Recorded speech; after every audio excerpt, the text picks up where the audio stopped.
This weekend, thousands gathered at the National Mall to mark 60 years since Dr. Martin Luther King Jr. led the March on Washington for Jobs and Freedom. But there was another memorable voice that day.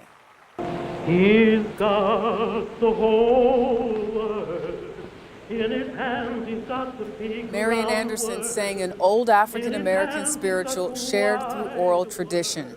Anderson is a civil rights icon, and we visited a museum in her hometown dedicated to her legacy that's fallen on hard times and working to rebuild. In this quiet Philadelphia neighborhood, a small museum tells the story of Marian Anderson, a woman who gave voice to a movement.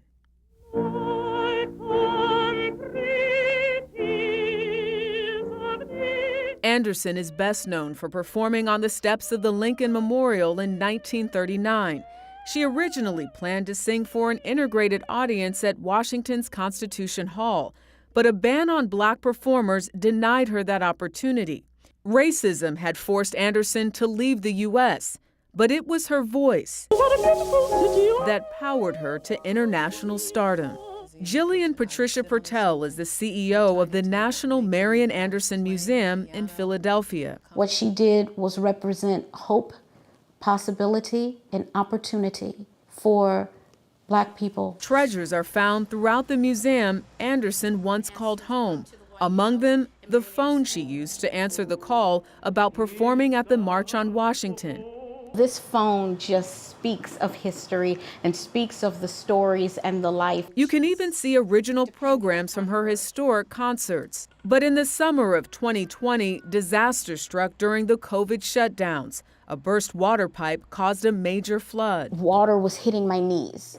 Dozens of artifacts were either lost or damaged, and the building needed repairs. When you see such history just floating, and you don't know how it's going to be fixed, it was more than I could bear. While the museum remains closed for now, volunteers and donations are helping to bring it back to life. This was also damaged in the flood. It was. It took the restorers over a month and a half to try to get it fixed, but they did, and it looks gorgeous.